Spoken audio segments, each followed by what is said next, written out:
welcome to Trip the Beltway Fantastic. In the last 2 weeks, we have witnessed a wave of aggressive tactics from Israel that have finally expanded the war in Gaza beyond the borders of the Gaza Strip and the West Bank, and now into neighboring Lebanon, Yemen, and quite possibly Iran. We have seen them redefine terror tactics by simultaneously blowing up pagers connected to Hezbollah operatives in Lebanon, killing scores and injuring thousands. They have assassinated top Hezbollah leaders, including Hassan Naasrallah. They have invaded Lebanon on the ground while pounding the country with unrelenting airstrikes, including central Beirut overnight on Thursday. Over 1,400 Lebanese have been killed in the most recent strikes as of Thursday. Meanwhile, Israel bombing of Gaza has not abated either, the most recent being attacks on an orphanage and a shelter, killing 17 as of Wednesday.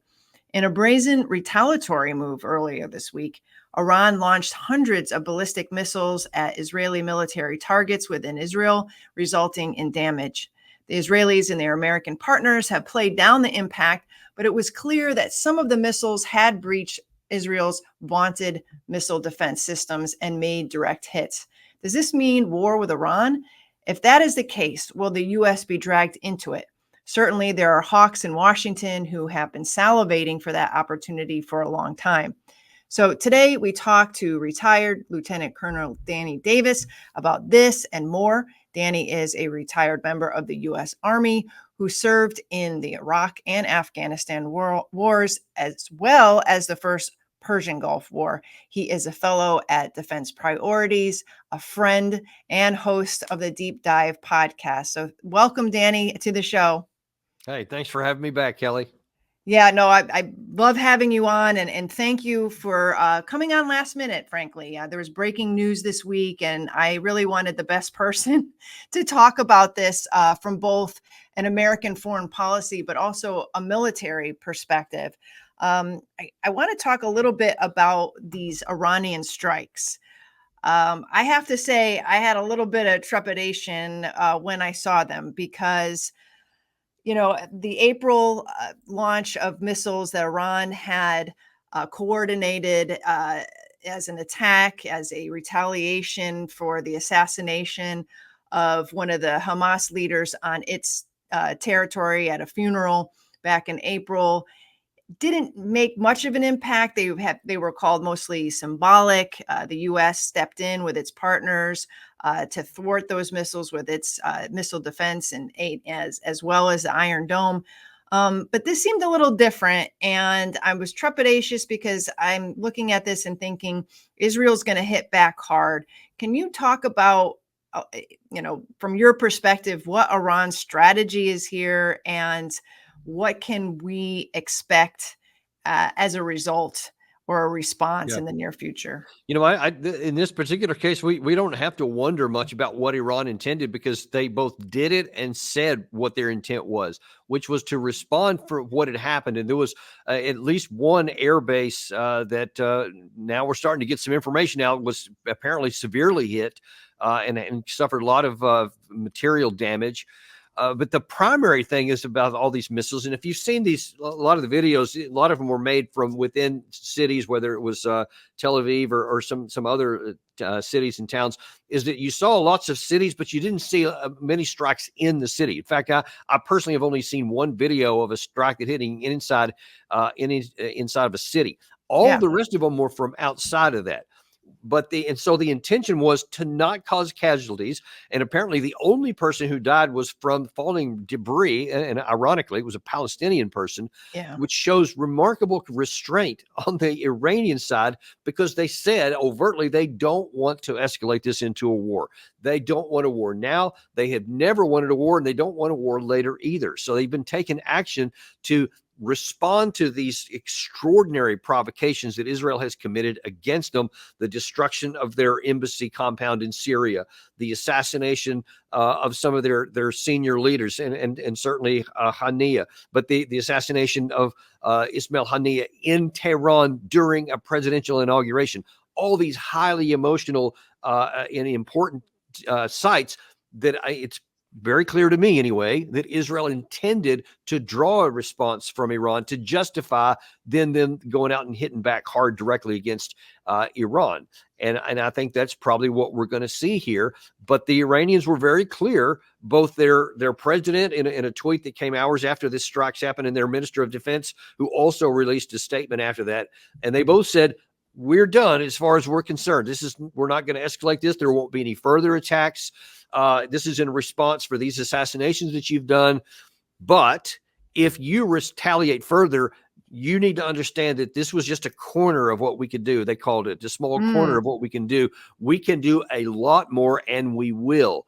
And they've reiterated that as recently as today, actually. And so if Israel carries through with its very emphatic threats, both from their UN ambassador, their minister of defense, Gallant, and definitely Netanyahu, have all said that there's going to be a decisive and a painful and a big and amazing kind of response. I mean, they've been using lots of adjectives, so that it's not going to just be a small one. So the expectation is, and now that they've kind of painted themselves into a corner, they have to do something big. And there's the two areas where there's been a lot of debate about what they ought to hit from a Western perspective is their nuclear facilities and their oil infrastructure. And apparently Biden is pleading with them not to hit the nuclear stuff, only hit the oil stuff, which I don't know that it's going to really matter in terms of whether this expands or not, because if you hit the oil infrastructure, which the likes of Lindsey Graham have been pleading for years for the West to do so, he's jitty about this, about what's to come. Oh, yeah. It's going to be a big problem, because that's the oil industry is where the regime gets most of their money from. And so that's a potentially existential threat to them, as aside from even the nuclear stuff. And so I think that they are already mentally prepared. In fact, my view is, Kelly, that before they launched this 180 missile barrage, they had already mentally said, okay, we know that Israel's going to do something back. So if they hit something hard, then we're ready to go with this big push here. So they didn't want to start off big, but I think that they're mentally prepared to do it. So I believe potentially as early as tonight or maybe tomorrow, I bet it won't be much longer. I think Israel is going to do something, and it's going to be painful, and there's going to be a response. Yeah. I'm worried about two things. One, I'm worried about Israel just blows through red lines and kills untold number of civilians. We've seen over the past year that they don't really have regard for human life. Second, Biden did come out yesterday, as you said, and said, please don't hit nuclear facilities. And I'm wondering, and maybe I'm just suspicious or paranoid, I'm thinking, okay, so he sets the bar up here. Please don't hit nuclear facilities, but you can do everything else, below that, and including hitting oil facilities and infrastructure, which, as you point out, could be just as damaging. It might not be as damaging existentially to the Iranians, but economically, it could have a fierce impact, not only on the population, but just on the regional economy and on our economy too. We kind of lose sight that all of this is interconnected in terms of these disruptions in the Middle East. And those two things, because Biden has not really been cogent, to say the least, on his expectations. But he was very clear yesterday on this don't hit nuclear facilities. And I almost see that as almost like managing something, managing a message, managing expectations. And well, here's the problem with that. If you're referring to that comment he made in front of Air Force One before he went off, I thought it was really illustrative that when he was asked, what did Netanyahu say? He said, well, I really haven't talked to him. Maybe I will later. I probably will. So you're sending all these messages and other administration officials, and you haven't even talked to Netanyahu, ergo, meaning that Netanyahu's not taking his calls. What does that tell you? Yeah. Not taking his call, or they haven't even attempted to talk yet. I mean, this is the thing. I mean, throughout the last year, we've seen a reduction, I believe, in the communication between both sides. And of course, we had Blinken and others engaging in all of these ceasefire talks. And it did seem like there was a lot of shuttling back and forth. But in terms of like the executives, Biden and Netanyahu, I don't think they've met for several months. Maybe it was July I think when Netanyahu was here in the United States that they had a meeting. But in terms of like the active discussions, communications, the phone calls, I have a sense that that has dropped off Well, pretty and I think it's precipitously. because Netanyahu doesn't want to have a conversation. He could Yeah. care less what Biden says. He's going to do whatever he wants Oh to yeah, do. So, absolutely. and the question is, why hasn't Biden insisted and said, pick the damn phone up, or there's not going to be any more deliveries? I mean, that would get their attention. But you see that Biden has no backbone like that, and he's not going to make those threats. You saw what happened when he just withheld a couple of deliveries of 2,000-pound bombs, one category of bombs Right. this past summer. People here freaked out, and he went under all kinds of pressure, and then kind of like, okay, never mind. So I think that Netanyahu recognizes that if Biden does that again, that he'll come under more pressure. So he doesn't. Biden doesn't do that, and I think that he's just kind of a bystander in this. And we don't really get a sense of where Biden was. I mean, or is rather. We've been told time and again he is a self-professed Zionist, that he has supported Israel and will, from the vantage point of an old school guy who has memories of the post World War II establishment of the Jewish state and the support that the U.S. has given it throughout the decades, and that means moral as well as financial and military support. And he doesn't seem to waver from that. So I think it's a combination of his own desires to support Netanyahu and Israel and the pressure that you mentioned. But what strikes me is that every move he makes or every move he doesn't make to restrain Israel is making it harder for his Vice President Kamala Harris to win the November election. And if I was writing the script for a film like a House of Cards type script in which one actor player was deliberately undermining the other politically, this would be the scene, because it's almost as though everything that he does is undermining Kamala on the campaign trail. And I know that's getting a little far afield of the military and the foreign policy conversation, and but I'd love to talk about American politics, and it doesn't seem like he's making it very easy for her, considering that she has a constituency that wants a ceasefire, that wants to see Israel restrained, and he is doing the opposite. Well, I just think that it's just my impression, because I don't have any sources inside the administration at all. I just have the impression that he's just kind of on autopilot and it's just Mm, not that engaged. And because of his existing proclivities, you just mentioned about his, self-professed Zionist tendencies, I think he's just content to just kind of let things yeah, go how they are.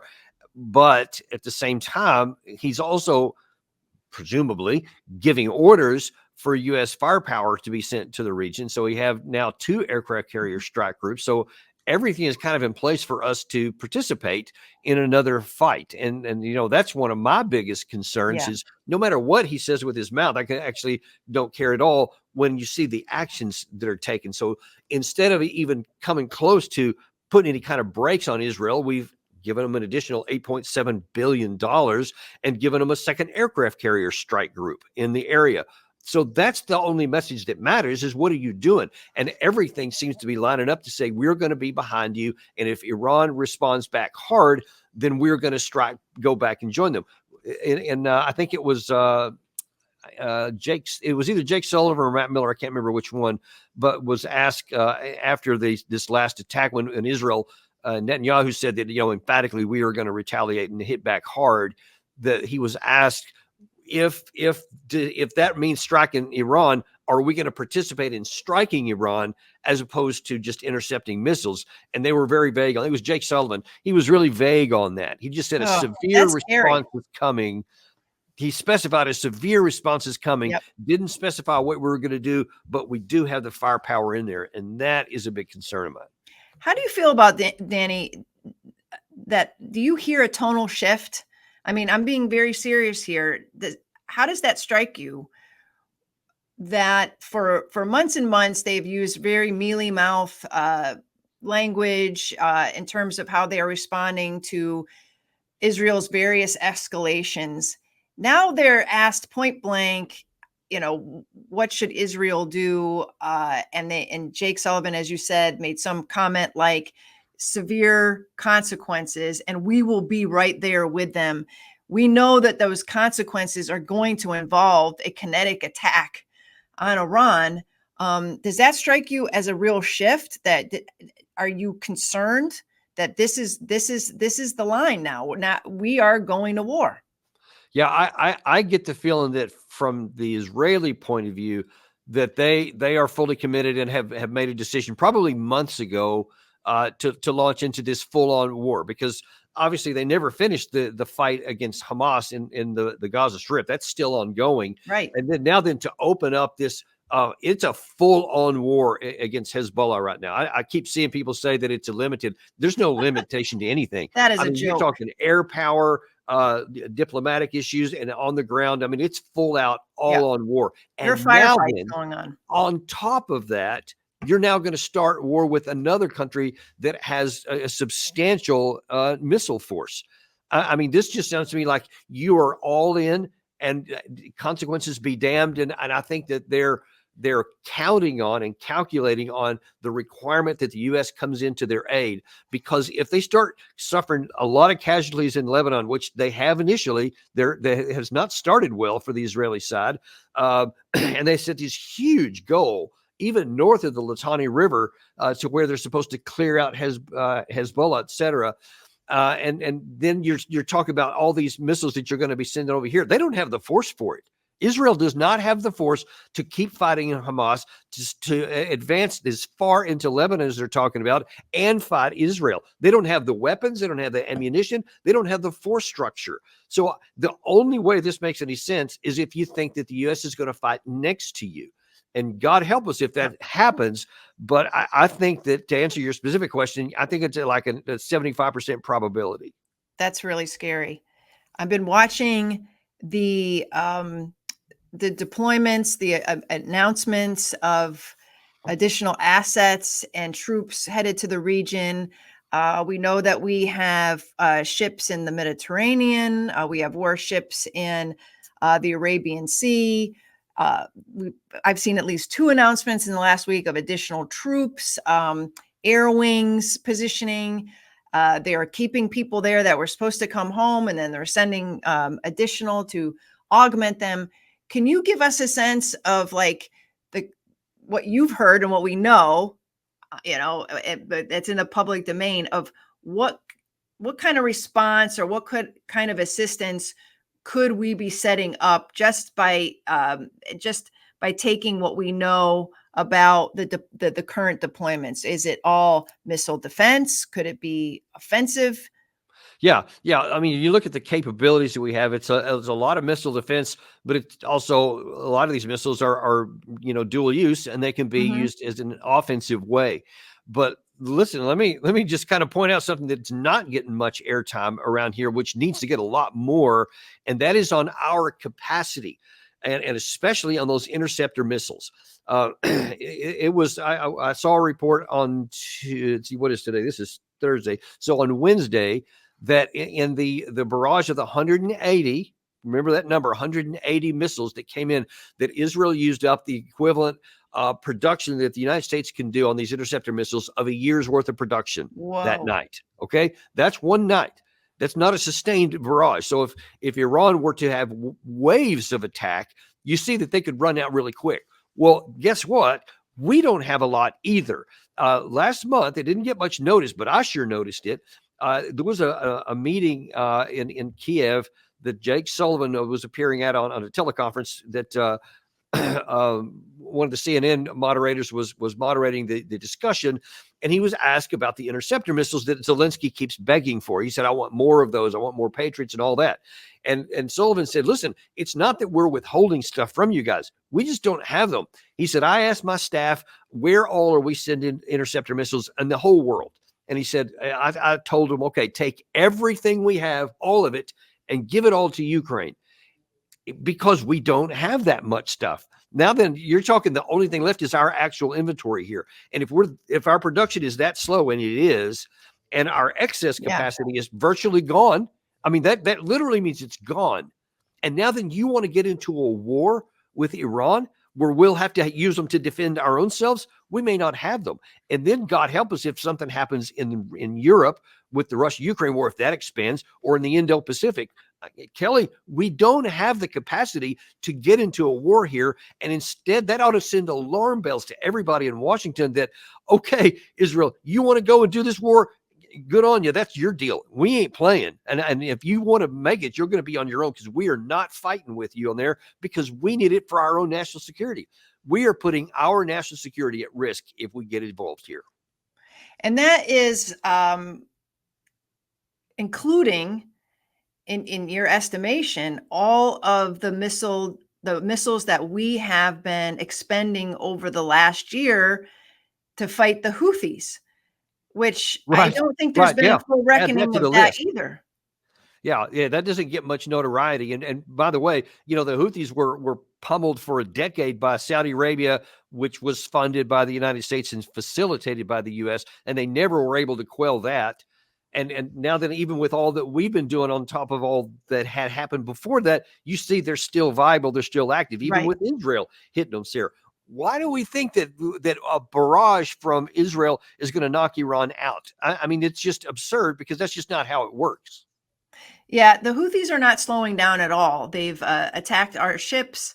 I think it was several days ago, they attacked another oil tanker. They, sent a ship laden or a boat laden with explosives and just rammed it into a side of an oil tanker. They're using whatever they got, and very cheaply too, but they're causing a lot of trouble. They're causing billions of dollars in shipping costs, but also they are putting I would say, a strain on the U.S. Navy at a time, like you said, that we need to prepare possibly for another front on the Iran side. But that doesn't mean if we start turning our strike groups' attention that are stationed right now to Iran, that doesn't mean the Houthis are going to stop what they're doing on their end. So we'll be getting it from both sides. And one can say, well, this is, we have the superior firepower.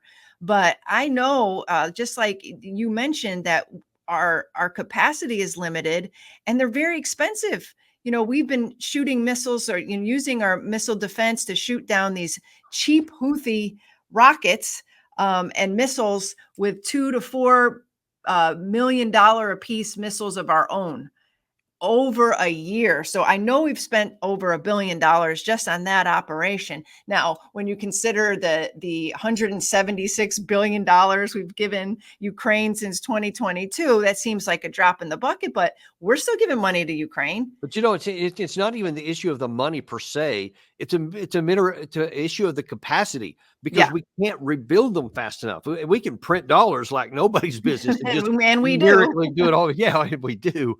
But you can't manufacture overnight in a sophisticated missile system. It takes a long time to make one missile, and we don't have the capacity, physically to create them in mass numbers. So even if we say we want a bunch of them and we're willing to just spend $5 billion or something, it's not going to make them come any faster. And this issue with the Lebanon part of this, where the Israeli forces are on the ground, they have now committed to something that I don't see how it could be accomplished anything less than a year. What they've set out, at least publicly, as their goal is to push them back that far. And it's going to be incredibly expensive in manpower and blood and in sustainment, but also in artillery shells and missiles. The very thing that we're saying we're sending all to Ukraine, they're going to need them a lot more there. And that's going to put an even bigger strain on our supply system that we've already been struggling with, because what they've been doing in the Gaza Strip is a lot less intense than what they'll be having to do out here. Where is all this coming from? No one's even asking the question, much less That's a great answer. question, because even if we could supply them with an endless amount of weapons and artillery, ammo, whatever, do they have the manpower to fight what is essentially at this point a 3-front war? Could be a 4-front war, but Gaza Strip, Lebanon, and the West Bank. There's been raids ongoing there. There's action going there. I don't know where Israel is getting the manpower capacity to do this when we know that most of their military are reserves. Am I wrong about that? No, you're not wrong. And they've been working them pretty hard. It seems to me Netanyahu is on some sort of like demonic tear, honestly, because he, you know, I don't want to lose sight of the humanitarian aspect of this. He's left behind the Gaza Strip and any hope for getting any remaining hostages back, and is continuing to destroy on that front. And now he's shifting all of the resources over to Lebanon and telling the Israeli people, well, the new goal is to destroy Hezbollah. They haven't even destroyed Hamas yet. And it just seems to me like at one point does Israel shut this man down, or maybe they think he's doing the right thing? I don't know at this point. Well, when they assassinated Hassan Nasrallah last week, or whenever it was early this week, there was like 4th of July broke out in Israel. I mean, there was the singing and dancing on the news networks. I mean, they were euphoric because they viewed him as the consummate evil that was attacking them or whatever. And so that, I think, that emotional excitement got behind him to finish the job. Let's go get the rest of them. But the problem is that the people are not cognizant of the cost and what it would take to actually accomplish those objectives. And Israel has historically, for all the praise we heap on them and their great intelligence and all this kind of stuff, they have a terrible track record, especially since 1973. They actually did pretty good up to that point. But since that time, they have a terrible track record of strategic planning. And so in the 2006 Lebanon war is another example of that. They had almost no plan when they went in, and then they got in there like, oh crap, we can't sustain this. So after 34 days, that one ended. So that ended because it was in their interest to do so. And then they came back in. Well, now then they're setting a much, much bigger goal than what they did in 2006, but they have a smaller army already than what they had in 2006. And so the only way you can do that is by mobilizing more of your reserves. But look, Kelly, their economy is already teetering and it's dropping because of all the stuff that's happened in the past year, and the fact that so many workers have been diverted, into military service, so they're not there to have economic production and value, et cetera. Lots of businesses going under. Now, obviously, the tourism is just tanked, and that's what they counted on for so much. That's going to go down now. So I don't see how Israel can survive this in the current form that they are, even if we join. And of course, if we do, then that can just make the fire bigger. And Israel, listen, I'll just say this: the foray into Lebanon, what we've seen so far, I think, is what you're going to keep seeing. And when the Israelis see a bunch of body bags coming back, and they see how slow this progress is, I mean, they're going to sour on that pretty quick, I think. But if Israel does to Iran what they're claiming that they're going to do and hit them hard and, painful and decisive, and then all of a sudden rockets start raining back and hammering, the Israeli cities and killing lots of people, et cetera, they're going to discover pretty quick that they're not anywhere near as strong as they think they are. And I've seen it today on the news channels. They still think that Iron Dome and the sling and the David sling and all the other forms of it, they think that those things are protecting them, and they're wrong. They're not. And if that's exposed as being, oh, we don't have an Iron Dome over us, we don't have this heat shield that protects us, but we're vulnerable, it'll be too late, because now then they've already got into a war, and I don't know how it ends from them, but it's going to be bad. Well, my last question, since you brought it up, the Iron Dome, the spin, after the Iranian barrage of missiles from the U.S. and Israeli government sources was, well, they didn't make it much of an impact. It was ineffective. The missile defenses worked, and they were tested, and this shows how strong they are. Can you give me a scenario in which those defenses could be overwhelmed by an Iranian attack? Yeah, I mean, you saw it with your own eyes here. This idea that, oh, all the missiles you saw just hit out in the middle of nowhere, the Iron Dome just did, and the whole system, they let them fall. They didn't attack them because they calculated they weren't going anywhere, but they interdicted all the other ones. They definitely did interdict them. You can see it in the sky. They interdicted a bunch of them, but not near as many as what people think. And most of them actually hit targets. Now, I don't know how you're going to spin the stuff at that airbase, which apparently had a lot of hits on it. And all the videos you see there, that nothing got intercepted. All of these missiles just bam, bam, bam, one right after the other. So the answer is that was a small scale. Now, they have thousands of missiles. Now, what if instead of this one, which was relatively easy, they send in swarms of those Shahed drones again, which will have to all have interceptors used to knock them down. And then that's followed up right away by waves, not one wave, but waves, plural, of hundreds of missiles that are coming in there. You don't have that many interceptors. So you're out quickly.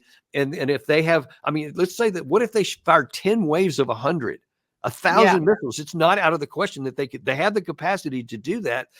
And you don't have the capacity to defend against it. Now, all of a sudden, every missile fired is going to hit the target. And that's the scenario that I think is waiting them, and they're playing with fire to think that's not going to happen. Do you, and I'm going to ask it because I'm sure anybody watching this is probably, but do you think that Israel would ever deploy its nuclear weapons in a case where it felt like it was in an existential threat situation like that? Well, that's why they have them. Of course they would. I mean, that's why we have them. If we get into an existential issue, that's the same thing Vladimir Putin has said. If he feels his national sovereignty is in question, he's going to use his tactical nuclear weapons. If Israel does, they will. And of course, that will tamper back what Iran could do. So they probably wouldn't totally decimate Israel, because they probably would get a nuclear weapon in return. So that's very much on the table. This is some grim stuff. Thank you so much for giving me this much time and laying things out for us. I'm sure a week from today, there will have a whole host of other things to talk about, but I pray that it doesn't get as bad or worse as it has this week, and that the United States can stay out of it if it can. I don't have much confidence like you, Danny, that will. But you do have to have hope. We do have to hope that somehow sane heads prevail, and that enough people will put the 2 and 2 together and recognize, hey, this is not such a good idea. Let's change course. But let's hope that happens. Yeah. Well, thanks again. I hope you'll be back on Trip the Beltway. Fantastic. You bet. Thanks a lot, Kelly. Appreciate it.